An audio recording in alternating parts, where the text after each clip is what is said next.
The massive alien ship appeared without warning. One moment, Earth's skies were clear. The next, a vessel larger than the largest human spacecraft hung above New York City. Its dark metal surface reflected sunlight like a second moon, causing millions to stop and stare upward in wonder and fear. Captain James Miller stood at attention in the United Nations Emergency Chamber, his decorated uniform feeling too tight around his neck. As the head of Earth's newly formed defense fleet, he had trained for first contact scenarios. But none of his training had prepared him for this. "They're broadcasting again, sir," his communications officer reported, her voice steady despite the tension in the room. On the main screen, strange symbols appeared, quickly translated by Earth's most advanced computers. The message was simple: "We are the Galactic Council. Prepare to receive our representatives." Miller took a deep breath. "Send our acceptance," he ordered. 20 years of space exploration had taught humanity they weren't alone. But this was different. This was official first contact. 3 hours later, Miller watched as the alien delegation materialized in the UN chamber. Their appearances varied.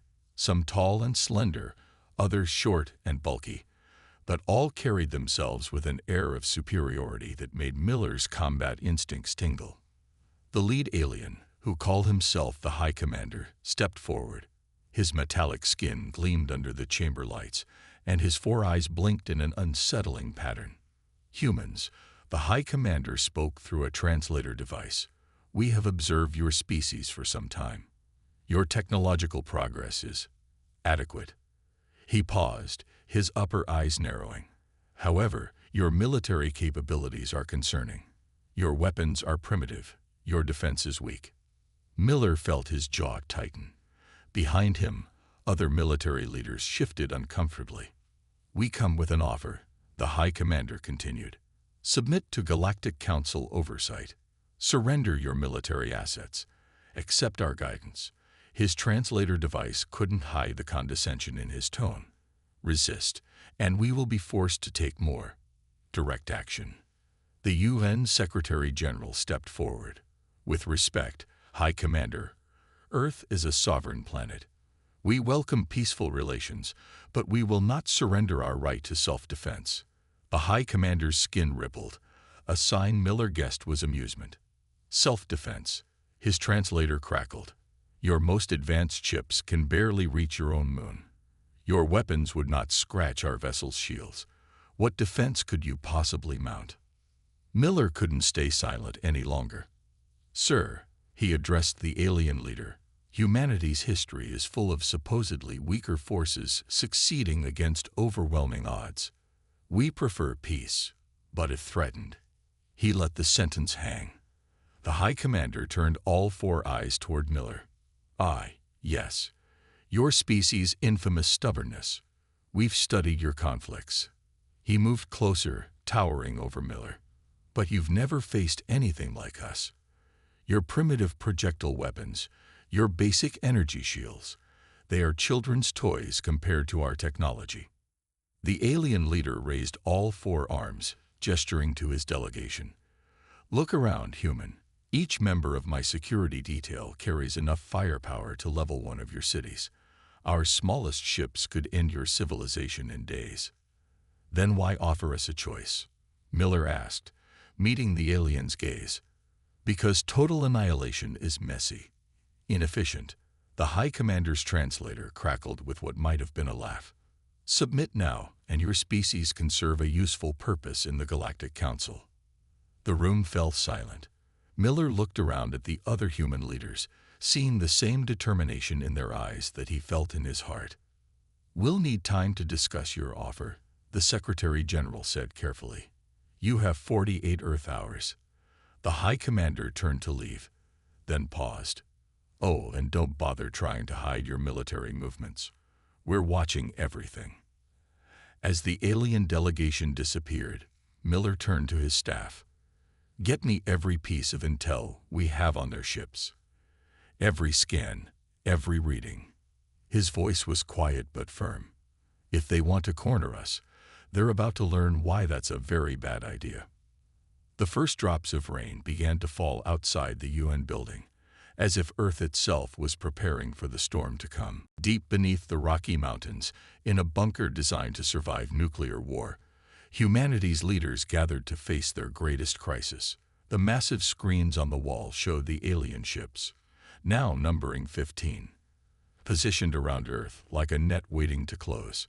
Captain Miller stood at the central table, his uniform wrinkled from 20 hours without rest. "We have 30 hours left," he announced to the room of generals, scientists, and world leaders. "What are our options?" "Their technology is at least 200 years ahead of ours," Dr. Reed said, pointing to scanning data. "Their shields alone make our strongest weapons useless." The room fell silent. Then Intelligence Officer Kate Wilson stepped forward, her eyes bright with discovery. "Maybe not," she said, tapping her tablet. "Look at this." The main screen filled with energy readings from the alien ships. "During their demonstration of power, I noticed something," Wilson explained, using simple gestures to highlight patterns in the data. "Their shields flicker for a fraction of a second when they fire their main weapons. It's tiny, but it's there." Miller leaned forward. "Can we use that?" "Better," Wilson smiled. "Their shields work by predicting attack patterns. That's why they're so confident. No known weapon can hit faster than their shields can adapt." "But what if we don't use a pattern?" Dr. Reed caught on quickly. "Random attacks. But our targeting computers need patterns to work." "Exactly," Wilson said. "So we don't use computers. We use humans." The room burst into discussion. Miller raised his hand for quiet. "Explain." Wilson pulled up images of old World War I fighter planes. Before computers, pilots hit targets by instinct and skill. Their attacks couldn't be predicted because every human thinks differently. These aliens rely too much on technology. They don't understand human unpredictability. "You want us to fight an advanced alien fleet using manual targeting?" a general asked, disbelief in his voice. "I want us to fight them like humans," Wilson corrected. "Unpredictable. Creative. The one thing their computers can't calculate." Miller nodded slowly. "How many pilots do we have who can fly without computer assistance?" "Not enough," Admiral Foster admitted. "But we can train more. Fast."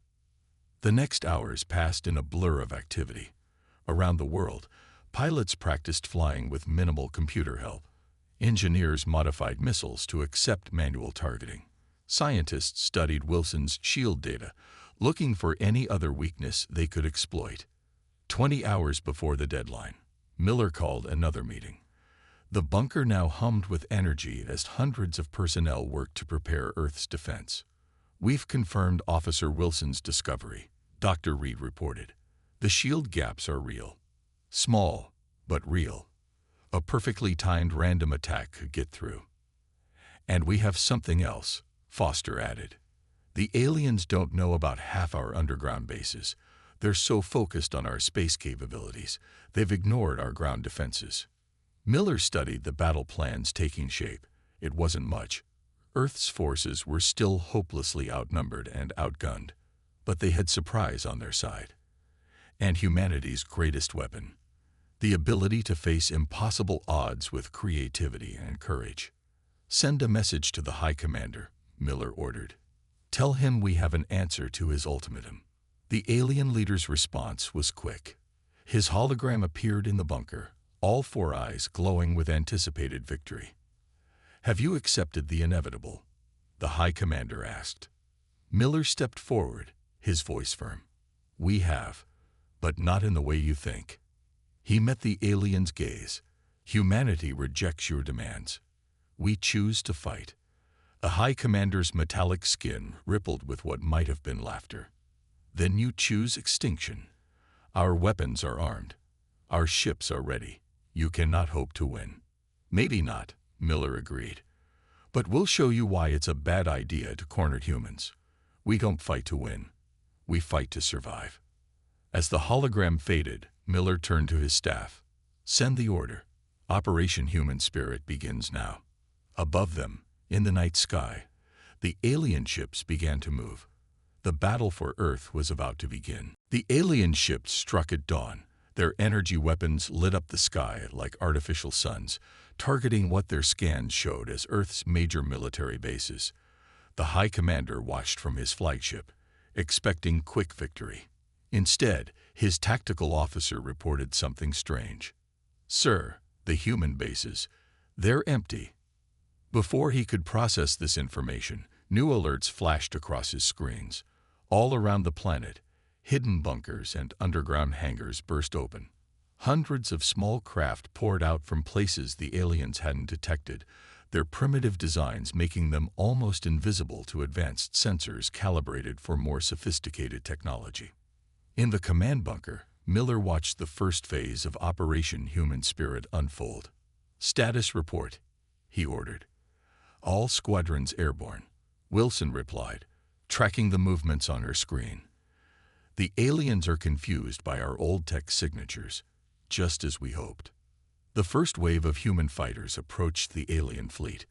These weren't the sleek spacecraft the aliens expected. Instead, they faced a mix of modified civilian aircraft, experimental military planes, and even retrofitted cargo ships.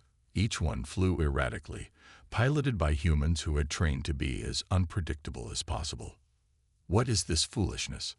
the High Commander demanded as the human craft approached. "Their weapons can't penetrate our shields. This is suicide."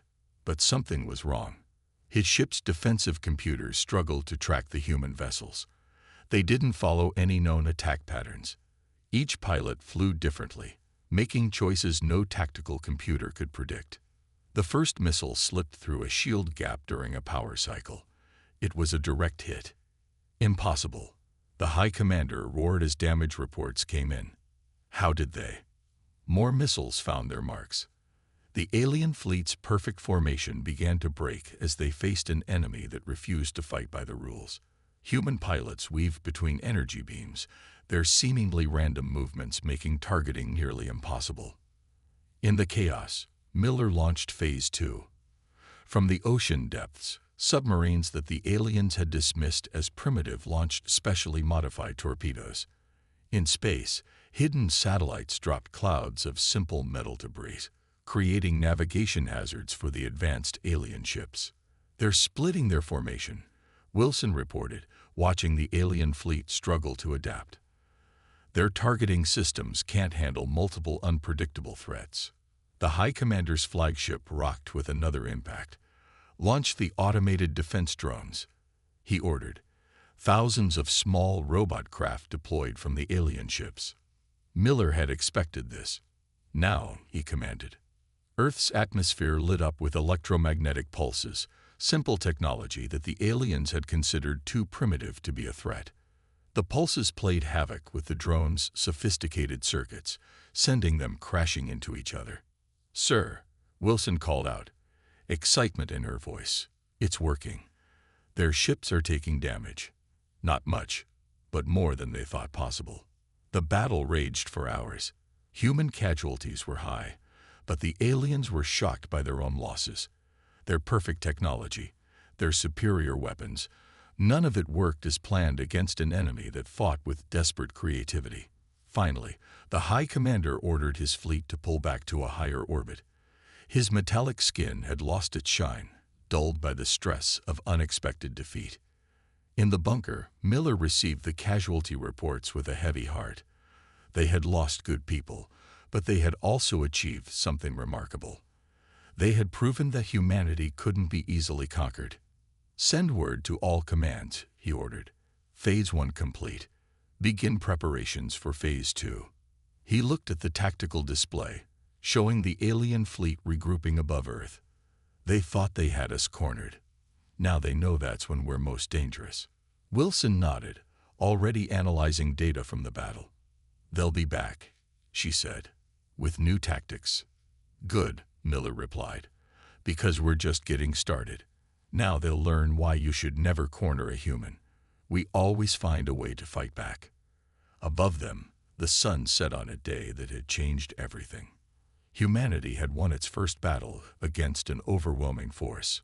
But the war was far from over. 3 weeks after the first battle, The asteroid belt between Mars and Jupiter became humanity's new battleground. Captain Miller stood on the bridge of the Thunderchild, a mining ship converted into a warship. Its outer hull still looked rough and industrial, exactly as planned. "Contact," the sensor operator whispered. 3 alien patrol ships passing the outer marker. Miller nodded, watching the massive alien vessels glide past their hiding spot inside a hollow asteroid. These weren't the elegant warships they'd first encountered. These were heavier, armed with better sensors, but they still couldn't detect the humans' simplest tricks. "All ships, execute pattern Echo," Miller ordered quietly through the secure channel. Around him, 5 other converted mining ships powered up their engines. The alien patrol never saw them coming. As their formation passed the asteroid field, 6 human ships burst from their hiding places, launching a coordinated attack from multiple angles. Their weapons weren't powerful, but they didn't need to be. They just needed to hit the shield gaps. "Like shooting fish in a barrel," Miller muttered, remembering the old Earth saying. The aliens' rigid formation, perfect for open space combat, was useless in the cluttered asteroid field. Their advanced sensors, calibrated for detecting high-tech threats, struggled to track the crude but effective human vessels. Back on Earth, Officer Wilson coordinated the broader strategy from the underground command center. "Mining Group 7 reports success," she announced. 3 alien ships disabled. "No losses on our side." Admiral Foster studied the tactical display with satisfaction. "The High Commander's getting desperate. He's lost 15 ships this week alone to our asteroid belt ambushes." The alien fleet had expected a quick victory. Instead, they faced an enemy that refused to fight on their terms. Humans turned everything into a weapon: space debris, solar radiation, even the asteroids themselves. Small, agile human ships would appear from nowhere, strike hard, and vanish into the countless hiding spots that space provided. In his flagship, the High Commander raged at his tactical officers. "How are they doing this? They're primitives. Their ships are barely more than metal boxes with engines." His science officer tried to explain. "Sir, they're using the environment against us. Our sensors can't distinguish their ships from mining debris. He hesitated. "They're fighting like they're ancient guerrilla warriors. Unacceptable." The High Commander's metallic skin rippled with fury. "Launch the new hunter-killer squadrons. Sweep every asteroid, every debris field. Find them." But the humans had anticipated this too. As the alien hunter-killers entered the asteroid field, they found it filled with decoys, old satellites, derelict ships, and chunks of metal that perfectly mimicked human engine signatures. By the time they realized which signals were real, it was too late. Miller watched another successful ambush through the Thunderchild's viewport. "All ships, fall back to secondary positions," he ordered. Their hit-and-run tactics were working better than anyone had expected. "Captain," his communications officer called out. "Message from Earth Command. The aliens are pulling their patrols back. They're gathering for something big." Wilson's voice came through the secure channel. "All space groups, return to primary defense positions. Intel suggests they're planning a major push. They're frustrated, which means they'll make mistakes." Miller acknowledged the order, then turned to his crew. "You heard them. Let's get back into position." He smiled slightly. Who would have thought that centuries of human guerrilla warfare would translate so well to space? As the Thunderchild maneuvered through the asteroid field, Miller reflected on how far they'd come. 3 weeks ago, everyone thought space combat would be about huge ships firing at each other in the open. Instead, humans had turned space itself into their ally, using every rock, every shadow, every piece of debris as cover. The aliens had superior technology, but humans had generations of experience fighting against overwhelming odds. And in the vast darkness of space, they had found their perfect battlefield. "They thought they had us cornered in our own solar system," Miller said to his crew. "They never realize that we turned the whole system into our hunting ground. Officer Wilson hadn't slept in 36 hours, but she couldn't stop now. The holographic display in front of her showed what could be humanity's greatest breakthrough yet. "Look at this pattern again," she told Dr. Reed, pointing to the energy readings from a captured alien shield generator. "Every time they cycle power, there's a pulse. It's like a heartbeat." Reed finished, his eyes widening. "And if we could disrupt that pulse?" The door burst open as Captain Miller rushed in. "Tell me you have something. The aliens are gathering their fleet. Intel says they're planning to hit us with everything they have." Wilson smiled tiredly. "We have better than something. We have their weakness." She pulled up the analysis on the main screen. "Their shields don't just have gaps, they have a rhythm. And we can break it." In the next hour, Earth's top scientists gathered to hear Wilson's discovery. She explained it in simple terms. Their shield technology is based on perfect mathematical patterns.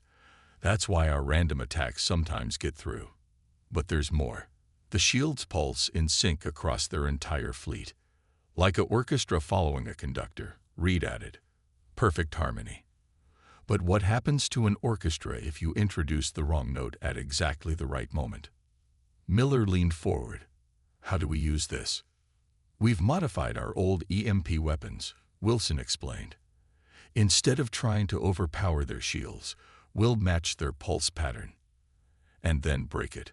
One massive electromagnetic pulse, perfectly timed to disrupt their entire shield network. Their ships will be defenseless." Admiral Foster asked.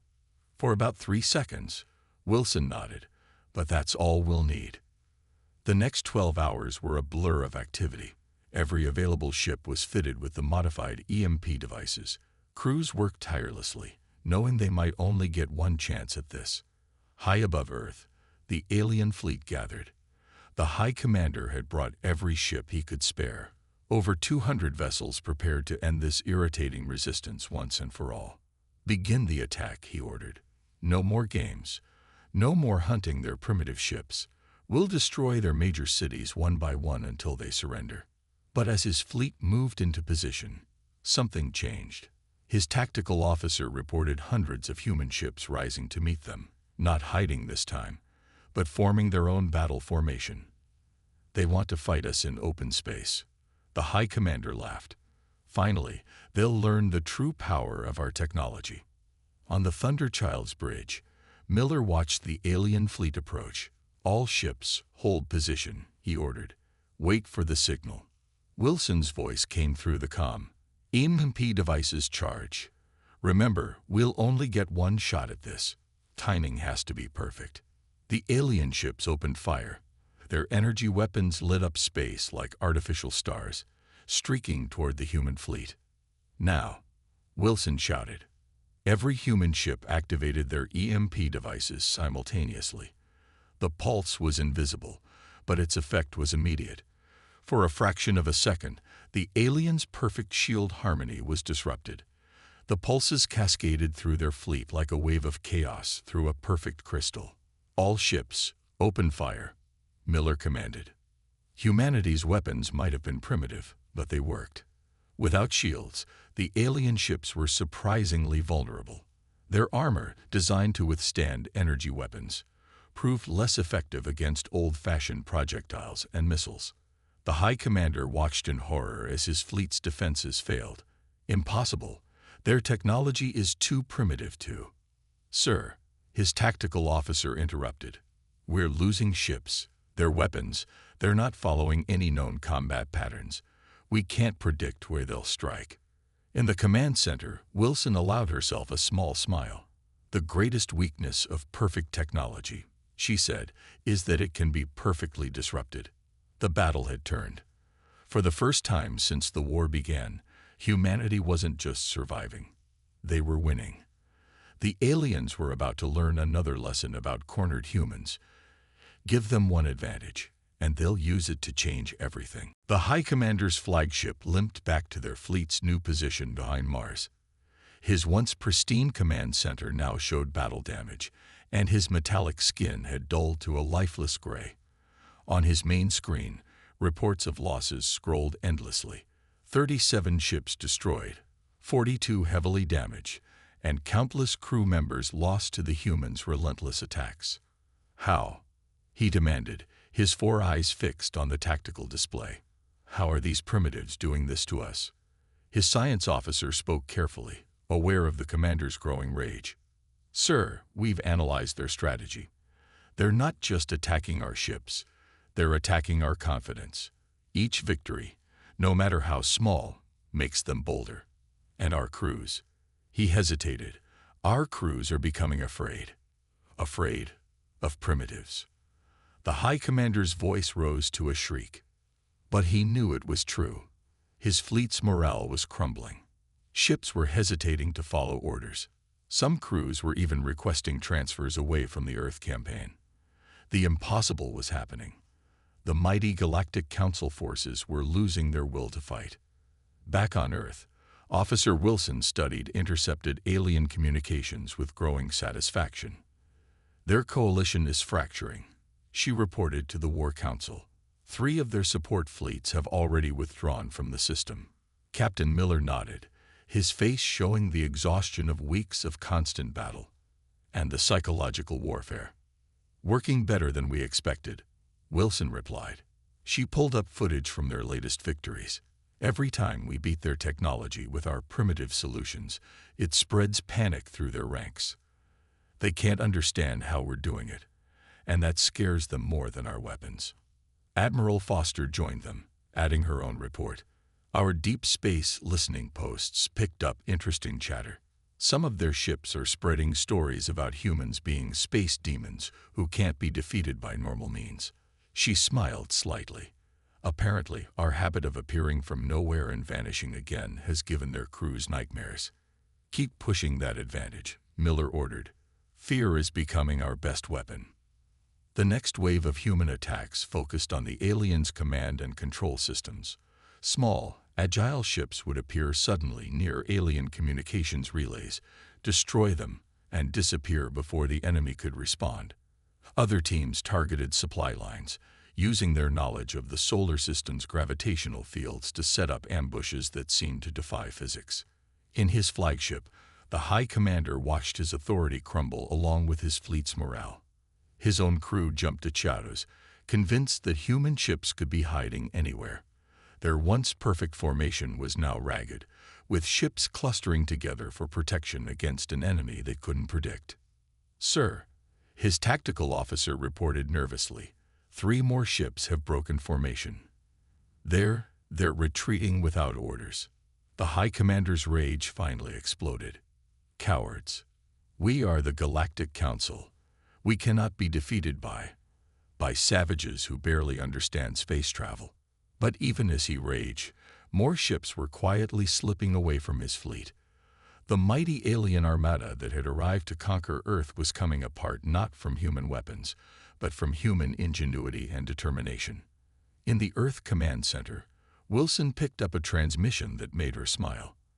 Listen to this, she told Miller, playing an intercepted alien communication. Beware the humans, a frightened alien voice warned. They are not what we thought. When cornered, they don't surrender. They become more dangerous. They turn everything into a weapon.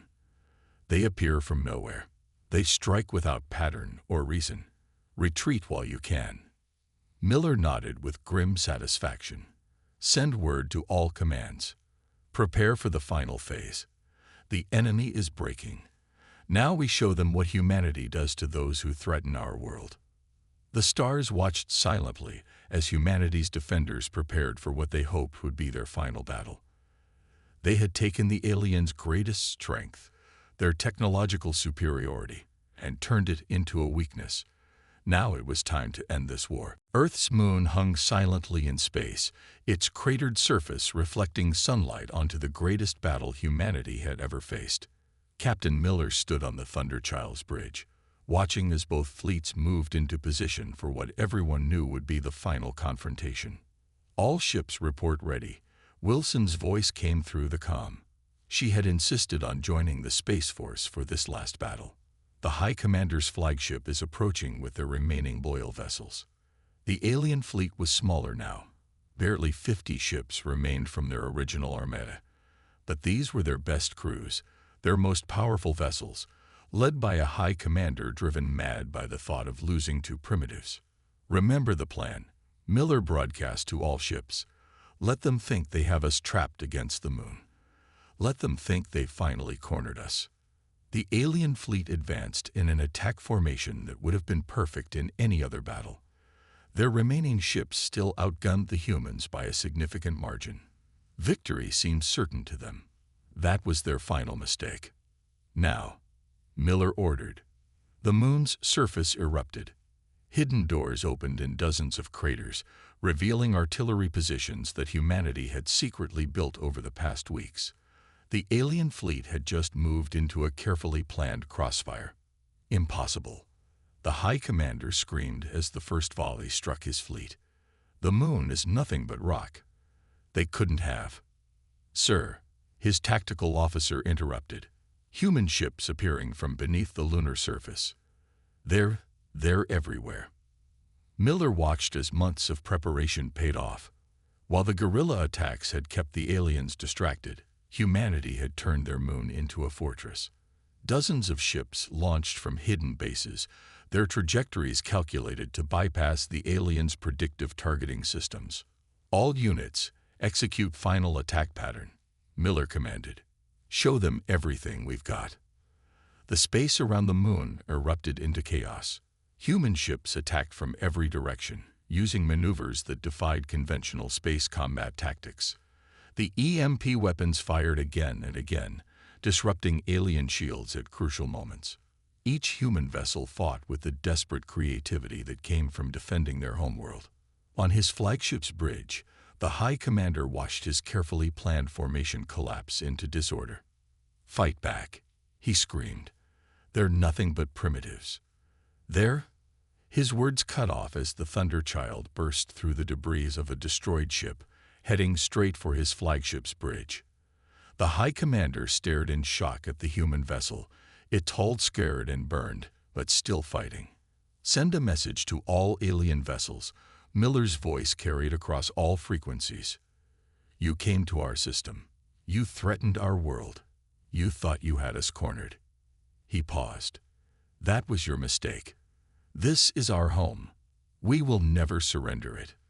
The battle lasted another 3 hours, but the outcome was never in doubt. When it ended, the High Commander's flagship drifted powerless, surrounded by human vessels. The remaining alien ships had either fled or surrendered. 1 week later, Miller and Wilson stood in the United Nations chamber where it had all begun. Before them, the new alien delegation, minus their former High Commander, signed a peace treaty. "Humanity has proven itself," the new alien leader admitted. "We were wrong to underestimate you. The Galactic Council offers peace, and," they hesitated, "we request to learn from you." "Learn from primitives?" Miller asked with a slight smile. "Learn from survivors," the alien corrected. "From people who prove that technology isn't everything. From a species that becomes strongest when cornered." As the alien delegation departed, Wilson turned to Miller. "Think they learned their lesson?"